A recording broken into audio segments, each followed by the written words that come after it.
नाजरीन अस्सलाम वालेकुम। इनसाइड न्यूज़ के नए प्रोग्राम के साथ मैं हूं इब्राहिम राजा और आज हम आपको field marshal Asim Munir GHQ, general Bajwa और पाकिस्तान के सबसे बड़े और सबसे मकबूल लीडर इमरान खान साहब के मुतल्लिक 4 बड़ी ब्रेकिंग न्यूज़ से आगाह करेंगे। सबसे पहले आपको जनरल बाजवा के मुतल्लिक एक दिलचस्प नोयत का वाकया सुनाते हैं और ये एक ऐसा वाकया है जिसका ताल्लुक बराह रास्त इमरान खान साहब से भी है और ये वाकया इस वक्त जो एक ताज़ा तरीन ब्रेकिंग न्यूज़ है उस ताज़ा तरीन ब्रेकिंग न्यूज़ से भी जुड़ा हुआ है। तो मामला ये है कि ये वाकया एक ऐसे वक्त में सामने आया जब ख्वाजा आसिफ ने एक ताज़ा तरीन क्लिप में जनरल बाजवा के मुतल्लिक 2 बड़े खौफनाक नोयत के इंकशाफात किए और इन्हीं इंकशाफात की वजह से ख्वाजा आसिफ का ये जो क्लिप है ये सोशल मीडिया पर वायरल हो गया। अब ख्वाजा आसिफ ने अपने पहले इंकशाफ में ये कहा कि जनरल रिटायर्ड कमर जावेद बाजवा ने जिस वक्त वो आर्मी चीफ थे, जिस वक्त उनको एक एक्सटेंशन मिल चुकी थी और उस एक्सटेंशन की मियाद भी ख़त्म हो रही थी, तो उस वक्त हमने उन्हें ये कहा कि आप टॉप सीनियर जो जनरल्स हैं उनकी एक फहरिस्त भेजें ताकि हम उनमें से किसी एक को आर्मी चीफ के तौर पर उसकी तकर्री कर सकें। लेकिन ख्वाजा आसिफ ने यह इंकशाफ किया कि जनरल बाजवा ने जनरल आसिम मुनीर की तकर्री रुकवाने की कोशिश की और जनरल बाजवा की यह कोशिश थी कि जो फहरिस्त वो हुकूमत को भेजें नए आर्मी चीफ की तकर्री के लिए, नए आर्मी चीफ की तकर्री के लिए, उसमें जनरल आसिम मुनीर का नाम शामिल ना हो। उसके बाद ख्वाजा आसिफ ने दूसरा इंकशाफ ये किया कि जनरल बाजवा ने शहबाज शरीफ को एक बहुत सख्त नोयत का पैगाम पहुंचाया था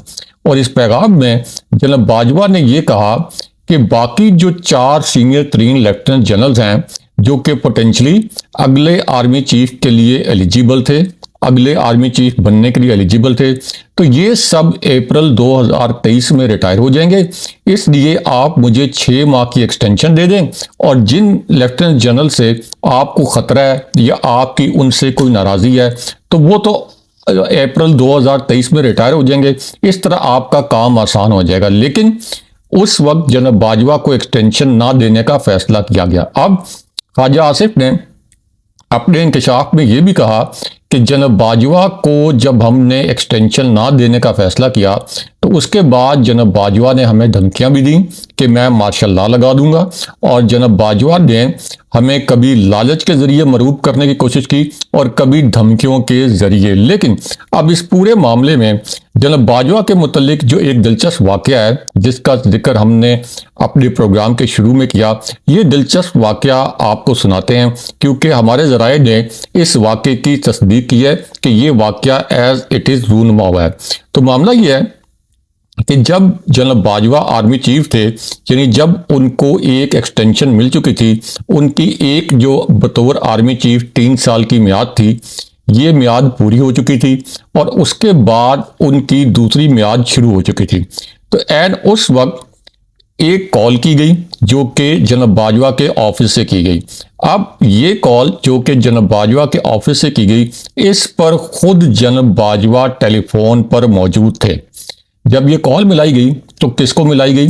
ये कॉल मिलाई गई उस वक्त नून लीग के लीडर जो है मिफ्ता इस्माइल को। यानी जनरल बाजवा ने अपने ऑफिस से डायरेक्ट मिफ्ता इस्माइल को कॉल की। अब इस कॉल पर एक तरफ वो खुद मौजूद थे, लेकिन मिफ्ता इस्माइल के लिए ये जो कॉल है ये बड़ी अनएक्सपेक्टेड थी, बहुत हैरानकुन थी कि जनरल बाजवा खुद मिफ्ता इस्माइल को क्यों कॉल कर रहे हैं और इसका पर्पस क्या हो सकता है। अब उसके बाद जनरल बाजवा ने मिफ्ता इस्माइल से शाहिद खाकान अब्बासी के मुतल्लिक भी कोई बातचीत की। शाहिद खाकान अब्बासी के मुतल्लिक पूछा कि वो इस वक्त कहाँ हैं। उसके बाद जनरल बाजवा ने मिफ्ता इस्माइल को ये कहा कि वो उनसे और शाहिद खाकान अब्बासी से मिलना चाहते हैं। यानी जनरल बाजवा ने खुद फ़ोन किया मिफ्ता इस्माइल को और उन्हें बताया कि मैं आपसे और शाहिद खाकान अब्बासी से मिलना चाहता हूं। अब उस पर मिफ्ता इस्माइल ने जनरल बाजवा को यह जवाब दिया कि जी ज़रूर मिलते हैं। जाहिर है कि वो आर्मी चीफ थे और मिफ्ता इस्माइल की आप कह लें कि एक सियासी लीडर के तौर पर जो पाकिस्तान में इस्टेब्लिशमेंट की तारीख रही है, तो उनकी क्या मजाल थी कि वो कहते हम मुलाकात नहीं करेंगे। उसके बाद उन्होंने दबे लफ्जों में ये पूछने की भी कोशिश की कि इस मुलाकात का पर्पस क्या है, इस मुलाकात का मकसद क्या है। और मिफ्ता इस्माइल साहब जो हैं एक बड़ी डिसेंट शख्सियत हैं, तो उन्होंने जनाब बाजवा से दबे अल्फाज में घुमा फिरा कर जरा पल्स लेने की कोशिश की, कहते हैं ना नब्ज चेक करना। तो उन्होंने जनाब बाजवा की नब्ज चेक करने की कोशिश की कि आखिर जनाब बाजवा ये मुलाकात क्यों करना चाहते हैं। अब जनाब बाजवा ने उन्हें ये बताया कि कोई ख़ास वजह नहीं है आपसे मुलाकात की, बस आप दोनों आए, हम इकट्ठे खाना खाते हैं। लेकिन यहाँ से इस वाक़े में एक और ट्विस्ट आ गया और बड़े मज़े का ट्विस्ट आया। और वो ट्विस्ट ये था कि जब जनाब बाजवा ने मिफ्ता इस्माइल को ये कहा कि आपको लेने के लिए जनाब फैज़ हमीद आएंगे, अब ये बहुत हैरानकुन बात थी। मिफ्ता इस्माइल को बताया गया कि जनाब फैज़ हमीद आपको खुद पिक करने आएंगे और उसके बाद जनाब फैज़ हमीद जो हैं वो खुद गाड़ी को ड्राइव करते हुए गए और उन्होंने पिक किया मिफ्ता इस्माइल को और शाहिद खाकान अब्बासी को, और उन्हें खुद ड्राइव करते हुए जनाब बाजवा के पास ले गए। यानी उन्होंने किसी ड्राइवर का इस्तेमाल नहीं किया, बल्कि खुद गाड़ी चलाकर वो मिफ्ता इस्माइल और शाहिद खाकान अब्बासी को जनाब बाजवा के पास ले गए। लेकिन यहाँ से इस मामले में एक और ड्रामाई मोड़ आ गया और इस मामले में एक नया ट्विस्ट आ गया। और वो ट्विस्ट इस तरह से आया कि जब मिफ्ता इस्माइल और शाहिद खाकान अब्बासी जनाब बाजवा के पास पहुंचे तो वहां एक हैरानकुन मंजर था। और वो मंजर ये था कि वहां पर एक और शख्सियत मौजूद थी, और इस शख्सियत को देखकर शाहिद खाकान अब्बासी और मिफ्ता इस्माइल दोनों हैरान रह गए कि ये शख्सियत पहले से जनाब बाजवा के पास मौजूद थी। और फिर जाहिर है कि एक बैकग्राउंड में उनके जहन में ये भी आया होगा कि ये शख्सियत पहले से यहाँ पे क्यों मौजूद है। अब आप जरा गेस करें और तुक्का लगाएं कि वो कौन सी शख्सियत थी जो कि जनाब बाजवा के पास पहले से मौजूद थी। यानी शाहिद खाकान अब्बासी और मिफ्ता इस्माइल जब वहां पहुंचे तो वो कौन सी शख्सियत हो सकती है जो कि वहां पहले से मौजूद थी। अगर आपको ये तुक्का लगाने में या ये गेस करने में बहुत मुश्किल पेश आ रही है तो हम आपको बताते हैं कि जनाब बाजवा के साथ पहले से मौजूद शख्सियत जो थी वो ख्वाजा आसिफ थे। यानी वही ख्वाजा आसिफ जिन्होंने जनाब बाजवा को कॉल करके ये कहा था कि मैं इलेक्शन हार रहा हूँ, आप मुझे इलेक्शन जितवाएं। जनाब बाजवा ने बाद में इसकी तस्दीक भी की थी। तो वो अब जनाब बाजवा से मजीद फेवर लेने के लिए या उनकी खुशामदे करने के लिए वहाँ मौजूद थे। लेकिन अब वही एहसान फरामोश ख्वाजा आसिफ जो हैं ये जनाब बाजवा के खिलाफ हर रोज़ चार्जशीट पेश कर रहे हैं और ये कह रहे हैं कि जनाब बाजवा तो हमें धमका रहे थे कि मुझे एक्सटेंशन दो वरना मैं माशाल्लाह लगा दूंगा। तो बहरहाल एक तरफ जब आप फेवर ले लेते हैं और इतनी बड़ी बड़ी फेवर ले लेते हैं उसके बाद फिर आप इस तरह की जो शिकवे शिकायतें हैं वो नहीं कर सकते। बहरहाल ये है इनका सियासी मुनाफकत भरा चेहरा। लेकिन यहाँ आपको शहबाज शरीफ और जनाब बाजवा के मुतल्लिक जो एक नया क्लिप वायरल हुआ है इसके मुतल्लिक आपको बताते हैं, क्योंकि ये एक ऐसा क्लिप है जो कि बराह रास्त इमरान खान साहब से भी जुड़ा हुआ है। तो मामला ये है कि मारूफ सीनियर सहाफ़ी हामिद मीर साहब ने अब अपने प्रोग्राम में मियां नवाज शरीफ, आसिफ अली जरदारी और शहबाज शरीफ के जो माजी में जनरल कमर जावेद बाजवा के मुतल्लिक बयानात थे उन्होंने वो सारे क्लिप जो हैं वो अपने प्रोग्राम में चला दिए। अब ये जो क्लिप हैं इनमें ये देखा और सुना जा सकता है कि नवाज शरीफ जनरल बाजवा को बड़े गुस्से के अंदाज में मुखातिब करते हैं और ये कहते हैं कि मुझे नाअहल तुमने करवाया, मेरी हुकूमत को तुमने रुखसत करवाया, आपने इंतखाबात को रद्द करके नाअहल टोले को मुसल्लत किया।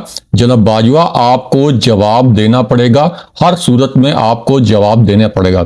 अब हामिद मीर साहब ने अपने प्रोग्राम में ये क्लिप चलाकर तारिक फजल चौधरी से ये सवाल पूछा जो नून लीग के एक रहनुमा हैं।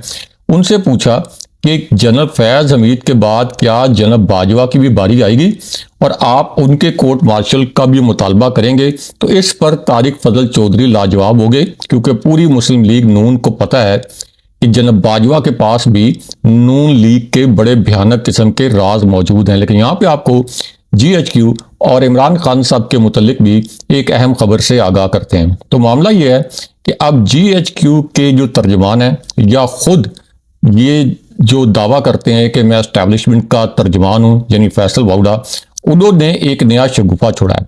और अब उन्होंने ये शगुफा छोड़ा है कि इमरान खान साहब और जनरल फैज हमीद के गठजोड़ और जो सारा मुबैना खेल था, ये उस वक्त के army chief general Qamar Javed Bajwa के इल्म में नहीं था, और जनरल बाजवा बतौर आर्मी चीफ सिर्फ तमाशाई थे। अब किसी भी आर्मी चीफ की इससे ज्यादा क्या तौहीन हो सकती है कि ये कहा जाए कि आर्मी चीफ सिर्फ तमाशाई थे। और उसके बाद उन्होंने कहा कि हाँ, जनरल बाजवा ने नाअहली दिखाई और उनसे गफलत भी हुई, यहां तक तो बात ठीक है, लेकिन वो जनरल फैज हमीद के साथ किसी काम में शरीक नहीं थे। हालांकि जानने वाले जानते हैं कि ये मुमकिन ही नहीं कि DGISI जो भी इकदाम कर रहे हों उनके मुतल्लिक आर्मी चीफ को ना पता हो, क्योंकि आर्मी चीफ ही फौज के सरबराह होते हैं, DGISI फौज के सरबराह नहीं होते। और फिर आर्मी के अंदर पैरेलल कई जो इंटेलिजेंस निज़ाम है वो काम कर रहे होते हैं। लेकिन यहाँ आपको ISI के मुतल्लिक एक इंकशाफ से आगाह करते हैं, क्योंकि इस इंकशाफ से जुड़ा एक ट्वीट जो है ये किया गया है और ये ट्वीट वायरल है, इस पे बड़े कमेंट्स भी किए गए हैं। तो मामला यह है कि अब ISI के मुतल्लिक जावेद हाशमी साहब ने ये इंकशाफ किया है कि उनके घरों में उनकी बेटी का स्कूल, लेबर कॉलोनी और इसी तरह बाकी जो उनके मकानात या फार्म हाउसेज या बाकी उनकी जो प्रॉपर्टी थी, इनको जब 4 साल पहले गिराया गया तो उन्होंने कहा कि ये सब कुछ ISI करवा रही थी, ये सब कुछ जनरल बाजवा करवा रहे थे जो कि सफ़ेद कपड़ों में मलबूस थे। और उन्होंने कहा कि इमरान खान साहब की हुकूमत के दौरान ये सब कुछ उस वक्त की फौजी क़यादत और इस्टेब्लिशमेंट करवा रही थी, इसमें इमरान खान साहब का कोई कसूर नहीं है। और शहबाज शरीफ और उसकी हुकूमत में इतनी हिम्मत नहीं है कि वो इमरान खान साहब के खिलाफ कुछ कर सकें। आज भी इमरान खान साहब के खिलाफ जो कुछ हो रहा है इसके पीछे इस्टेब्लिशमेंट है। ये जावेद हाशमी साहब ने एक ट्वीट किया है। लेकिन यहाँ आपको ISI और नून लीग के मुतल्लिक एक और जो क्लिप वायरल हुआ है इसके मुतल्लिक बताते हैं, और इस पर आप शाइस्तगी के साथ कमेंट्स करके अपनी आरा का इजहार भी करें। तो मामला ये है कि अब एक लीगी लीडर जिनको मरियम नवाज पहले जर्नैलों के खिलाफ इस्तेमाल करती थी, जर्नैलों के खिलाफ बयानात देने के लिए इस्तेमाल करती थी और बड़े एग्रेसिव उनसे बयानात दिलवाती थी, यानी जावेद लतीफ़, उन्होंने कैमरों के सामने ये इंकशाफ किया है कि मुस्लिम लीग नून के अंदर कुछ लोग ऐसे थे जिनके जनरल फैज हमीद के साथ राब्ते थे, और इन्हीं लोगों की वजह से नवाज शरीफ की तहरीक और नवाज शरीफ के बयानियों को नुकसान पहुंचा। और इससे ये बात साबित हो गई कि जनरल फैज हमीद से फ़ायदा उठाने वालों में तो नून लीग सबसे ऊपर थी, सरे फहरिस्त थी। जावेद लतीफ़ ने अपनी क़यादत के खिलाफ ये गवाही दे दी है। लेकिन यहाँ पे मारूफ कानूनदान और इंसानी हकूक़ की अलमबरदार रीमा उमर साहिबा का एक अहम ट्वीट सामने आया है। अब इस ट्वीट में उन्होंने कहा कि इमरान खान का वोटों पर मुकाबला नहीं कर सके तो ये सब इकट्ठे हो गए और इस वक्त एक आमराना निज़ाम बना दिया गया है। 8 फरवरी के बाद इमरान खान जीत गए थे, यानी 8 फरवरी के इलेक्शन के बाद इमरान खान जीत गए थे, उनसे हक के हुक्मरानी छीना गया, उन पर फजूल मुकदमात बनाए गए और इस वक्त इमरान खान हक पर हैं। लेकिन यहाँ पे इमरान खान साहब की रिहाई के लिए आला तरीन और ताकतवर तरीन आलमी इदारे के मुतालबे और उनकी जानिब से जो एक वार्निंग आई है इसके हवाले से आपको आगाह करते हैं। तो मामला ये है कि गुज़िश्ता साल नवंबर में डी चौक में जो PTI ने धरना दिया था, जहाँ पे गोलियां चला के PTI के कारकुनों को शहीद किया गया था, उसके बाद इस मामले की तहकीकात के लिए कनाडा और ऑस्ट्रेलिया की जो पार्लियामेंट्स हैं यहाँ पे करारदादें भी लाई गई थी और ये कहा गया था कि जो इस साहने के जिम्मेदार हैं उनके खिलाफ कार्रवाई की जाए। अब इस पूरी सूरत हाल में एक और बड़ी ब्रेकिंग न्यूज़ ये आई कि इस वक्त जो अक़वाम मुत्तहिदा है उनकी जानिब से ये कहा गया है इदारे की सतह पर कि इमरान खान साहब की जो कैद है ये गैर आईनी है और इमरान खान साहब की कैद तन्हाई को बग़ैर किसी ताख़ीर के ख़त्म किया जाना चाहिए। ना सिर्फ ये एक गैर कानूनी इक़दाम है बल्कि ये जो लंबी तन्हाई है ये इनकी जिस्मानी और ज़हनी सेहत के लिए बहुत मुज़िर है और इसके बहुत तकलीफ़देह और नुकसानदेह नताइज सामने आएंगे। दूसरी जानिब एक और रुकने कांग्रेस ने इमरान खान साहब की रिहाई और 8 फरवरी 2024 को जो इलेक्शन मैंडेट चोरी किया गया था उसकी तहकीकात का मुतालबा किया है। लेकिन यहाँ पे GHQ और सहेल आफरीदी के मुतल्लिक भी एक बड़ी और अहम नौयत की ब्रेकिंग न्यूज़ से आपको आगाह करते हैं, क्योंकि सहेल आफरीदी को 10वीं मरतबा जब वो इमरान खान साहब से मुलाकात के लिए गए तो इस मुलाकात से रोक दिया गया। अब इस पूरी सूरत हाल में तहरीक इंसाफ ने यह फैसला किया है कि 14 दिसंबर को कोहाट में एक बड़ा सुनामी जलसा किया जाएगा। अगले प्रोग्राम तक के लिए अल्लाह हाफिज़।